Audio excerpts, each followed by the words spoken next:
Bueno, hermanos, en esta mañana continuamos con esta serie de mensajes que iniciamos hace 2 domingos acerca de la vida de Jesús, y no es posible hablar de la vida de Jesús sin hablar de su nacimiento. Por eso el domingo anterior comenzamos a hablar sobre el nacimiento para nada ideal de Jesús, y en esta mañana continuaremos con el tema. No estamos en Navidad, pero sí estamos predicando acerca de la vida de Jesús, y por eso tenemos que hablar acerca de su nacimiento. Dice la palabra en Mateo capítulo 1, verso 23. Mateo capítulo 1, verso 23. He aquí una virgen concebirá y dará a luz un hijo, y llamará su nombre Emmanuel, que traducido es Dios con nosotros. El domingo anterior estuvimos considerando las circunstancias que rodearon el nacimiento de Jesús, circunstancias que fueron muy peculiares para José y María, y también para Elizabeth y Zacarías.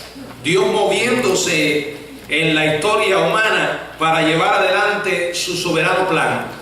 Y en esta mañana continuaremos con esa historia de la Navidad, hablando acerca del significado teológico del hecho de que Dios viniera a este mundo, que Dios se hiciera carne y habitara entre nosotros. Oremos. Padre, gracias por la oportunidad de usar este lugar para traer tu palabra, Señor.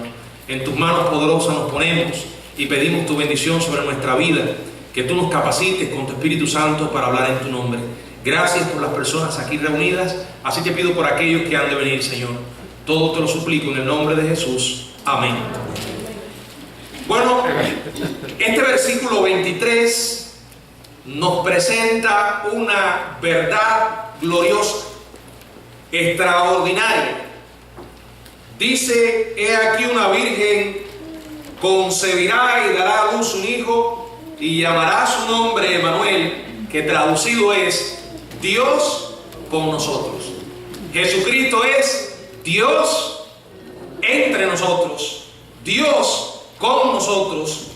Y realmente en los 30 años y más de Jesús en la tierra, la gente podía preguntarse: ¿cómo es Dios? Y uno solamente tenía que decir: visiten la casa de María y José. El hijo que ellos están criando es su presencia visible. La palabra de Dios dice en Colosenses que en Cristo habita corporalmente toda la plenitud de la deidad. ¿Qué nos está diciendo? Que Jesucristo es, sin lugar a dudas, Dios. Dios. Y mientras Jesús realizaba su ministerio entre los pobladores de Galilea, de Samaria y de Judea, tal vez muchos se hacían la misma pregunta: ¿cómo es Dios? Los discípulos solo tenían que decir: vengan y véanlo con sus propios ojos. Él es nuestro maestro. Dios se manifiesta, Dios se declara a través de Él. Hoy la gente, si quiere ver a Dios, solo tiene que mirar a Jesús. Podemos señalar a Jesucristo y decir: conócele y conocerás a Dios. La palabra del Señor dice en el Evangelio de Juan, en el capítulo 1, en el verso 18, las siguientes palabras. Juan 1, 18: a Dios nadie le vio jamás. El unigénito Hijo que está en el seno del Padre, Él le ha dado a conocer. También en el mismo Evangelio, un poco más adelante, ahora en el capítulo 14, verso 8 y verso 9, podemos leer las siguientes palabras.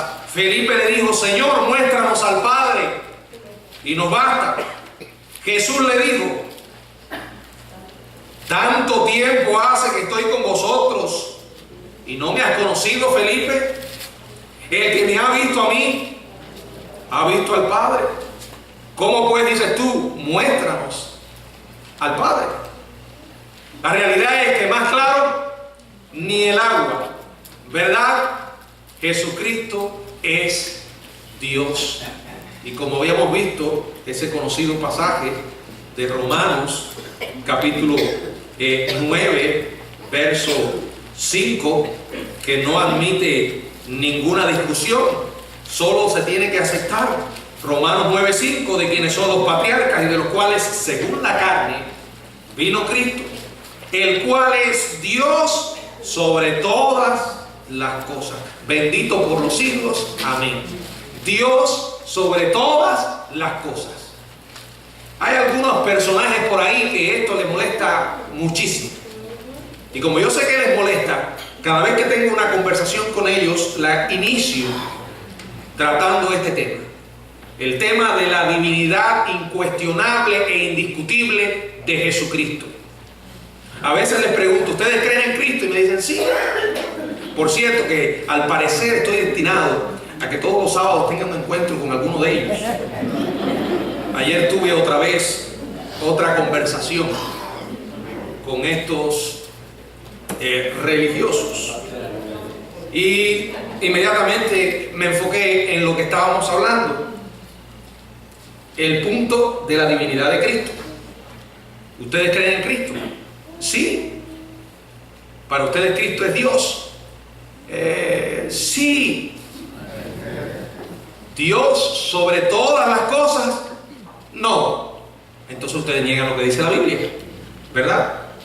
Y por cierto, a veces cuando uno tiene una conversación como esta, se le bloquea la mente, porque las emociones salen a flor y se le olvidan algunos detalles importantes. Después que tuve esta conversación, voy leyendo por Sofonías y me encontré con este versículo que lo he leído otras veces, pero en ese momento no me acordé que hubiese sido ideal para ellos que hablan tanto de Jehová. Nosotros creemos en Jehová, sabemos quién es Jehová. Es más, vamos más lejos.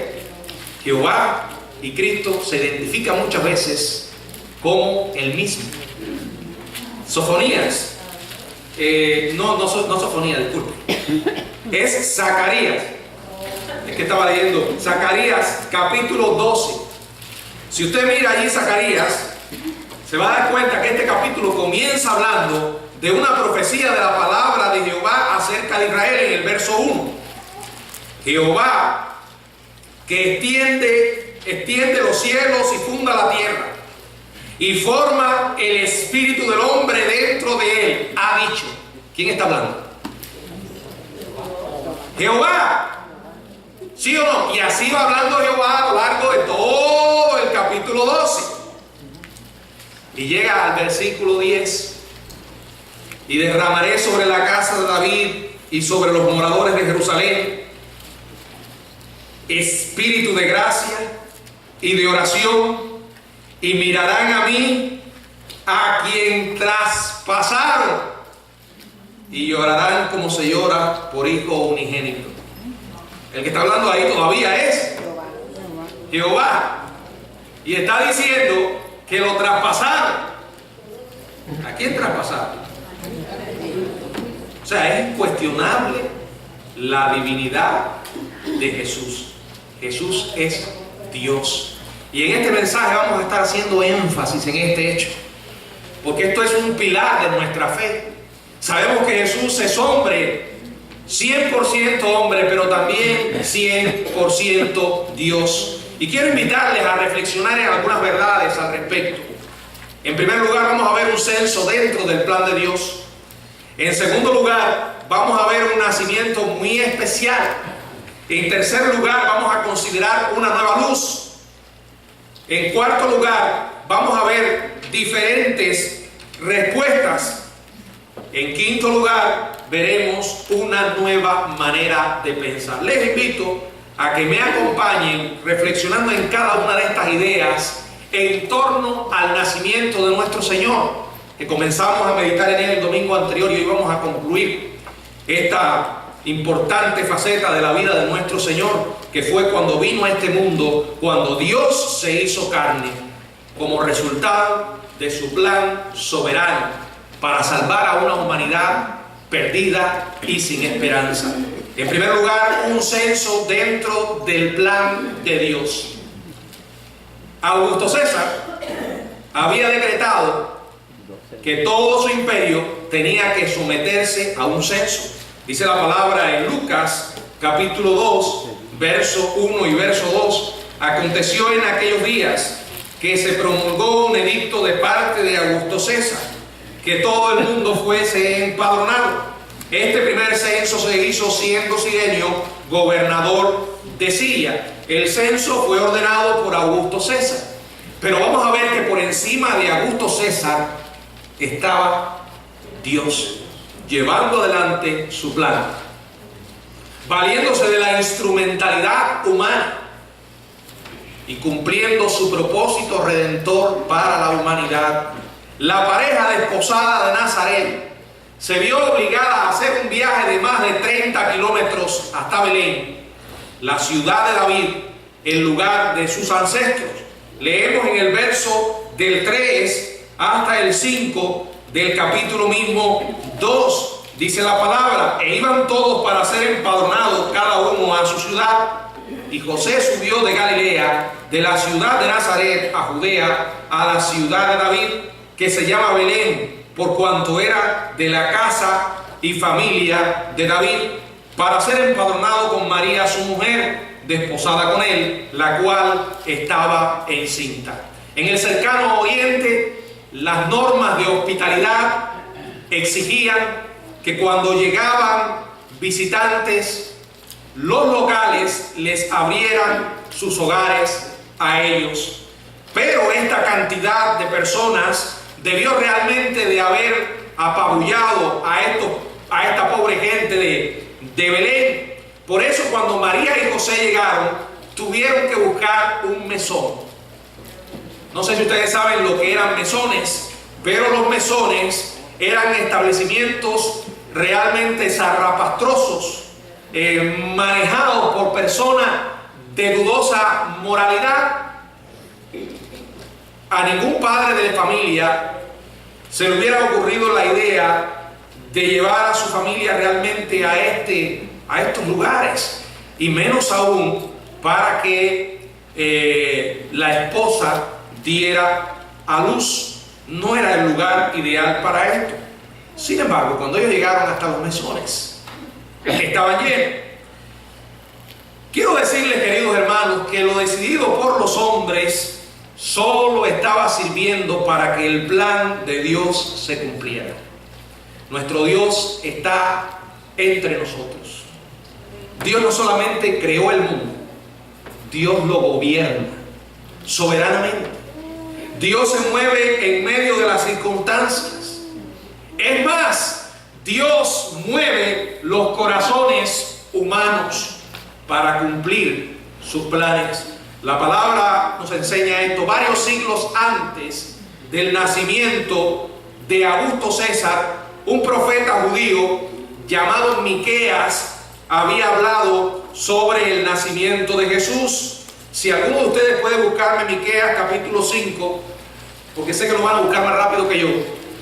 Miqueas capítulo 5, verso 2. Por favor, póngase en pie y léalo alto.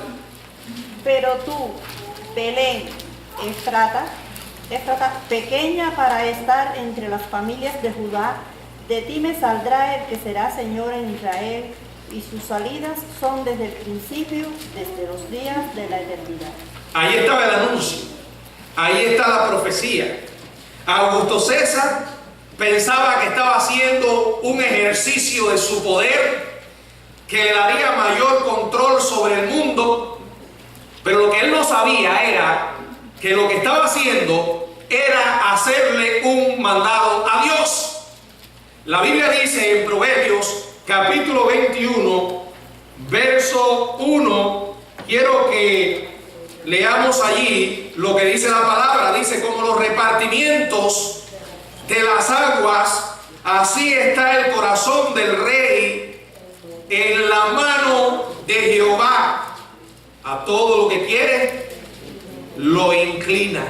No importa cuán impresionante pueda ser el gobernante, cuán poderoso sea desde el punto de vista humano. Dios gobierna lo mismo en la casita más humilde que aún en el palacio del rey. La Biblia registra muchos ejemplos en los que la mano divina se manifestó sobre gobernantes. ¿Recuerdan Artajerjes en Esdras capítulo 7? Tiglat-Pileser en Isaías 10. Ciro, al que el Señor lo llamó su siervo y lo usó para llevar adelante sus planes. Nabucodonosor, ¿se acuerdan cómo Dios soberanamente lo puso allí a comer hierba hasta que él reconociera que Jehová es el rey, que Él es el soberano? Dios gobierna.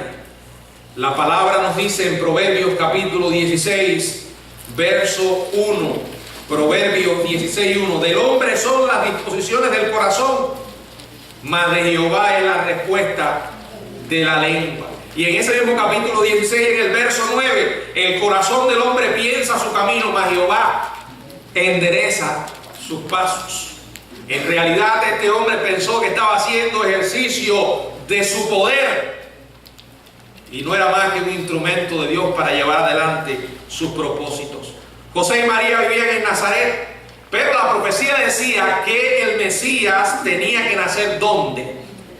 En Belén.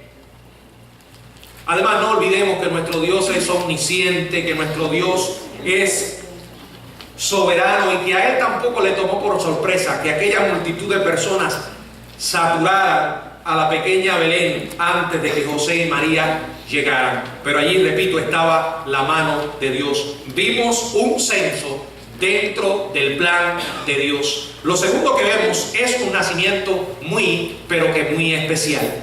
Quiero decirles, si recuerdan, en el mensaje anterior dijimos que no había nada ideal en el nacimiento de Cristo. Vimos las circunstancias que rodearon la vida de María, aquella joven adolescente que fue elegida por Dios para que en cuanto a la carne naciera el Salvador. José, aquel hombre que amaba profundamente a su mujer y de pronto descubrió que estaba embarazada y estuvo en la disyuntiva de dejarla secretamente, y un ángel del Señor se le apareció y le dijo la verdad que él necesitaba escuchar. Y este hombre con un corazón humilde se sometió a hacer la voluntad de Dios. Sin embargo, en otros aspectos vamos a considerar un poco más el nacimiento de Cristo. Repito, el bebé que estaba en el vientre de María no era un niño común y corriente. El evangelista Juan narra su nacimiento con otras palabras. Ahí en el capítulo 1, verso 1, dice la palabra del Señor, Juan 1:1, en el principio era el verbo, y el verbo era con Dios, y el verbo era Dios. Y en el verso 14 también dice la palabra, y aquel verbo fue hecho carne, y habitó entre nosotros, y vimos su gloria, gloria como del unigénito del Padre, lleno de gracia y de verdad.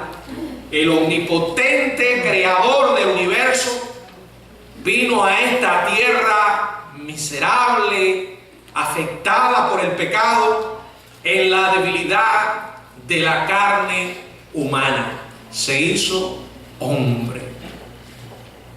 Quiero leer algunos versos. Primera Timoteo capítulo 3, verso 16. Primera Timoteo capítulo 3, verso 16. Dice la palabra: e indiscutiblemente grande es el misterio de la piedad. Dios fue manifestado en carne, justificado en el Espíritu, visto de los ángeles, predicado a los gentiles, creído en el mundo, recibido arriba en gloria. ¿De quién está hablando ahí? Del Señor Jesucristo. Y dice que es Dios manifestado en carne. En Hebreos, en el capítulo 1, verso del 1 al 3, dice: Dios, habiendo hablado muchas veces y de muchas maneras en otro tiempo a los padres por los profetas, en estos postreros días nos ha hablado por el Hijo, a quien constituyó heredero de todo y por quien asimismo hizo el universo. Verso 3, el cual siendo el resplandor de su gloria y la imagen misma de su sustancia, quien sustenta todas las cosas con la palabra de su poder, habiendo efectuado la purificación de nuestros pecados por medio de sí mismo, se sentó a la diestra de la majestad en las alturas. Dios se manifestó en carne humana. Cuando pienses que Dios no conoce tus luchas, cuando pienses que Dios no entiende tu dolor, un dolor muy propio de tu condición humana, recuerda esto: Él sabe.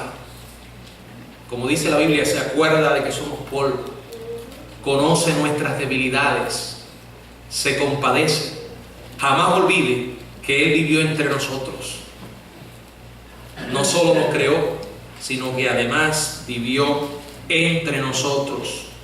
Ahora, cuando Dios se hizo hombre en la persona de Jesucristo, jamás dejó de ser Dios, ni tampoco perdió sus atributos divinos, tales como la omnipresencia y la omnipotencia. ¿Qué fue entonces lo que pasó? Que por un tiempo se despojó de ellos voluntariamente, o sea, que dejó de usar sus prerrogativas divinas para meterse en este mundo. Eso es lo que la teología llama kenosis o despojamiento, una palabra cuya raíz griega significa vaciar. Filipenses capítulo 2 describe esto muy bien. Ahora, para que tratemos de entender un poco más esto, porque aún nuestra mente siempre se va a quedar insatisfecha con entender cosas que son milagros, y que, como he dicho, para relacionarnos con esos milagros lo que hace falta es la fe. Por eso dice Hebreos 11 que sin fe es imposible agradar a Dios. Pero voy a tratar de ilustrar esto con una historia, y creo que la mejor historia es la de un hombre llamado Tomás. Este hombre, en octubre de 1914, ingresó a una prisión en la parte norte del estado de Nueva York.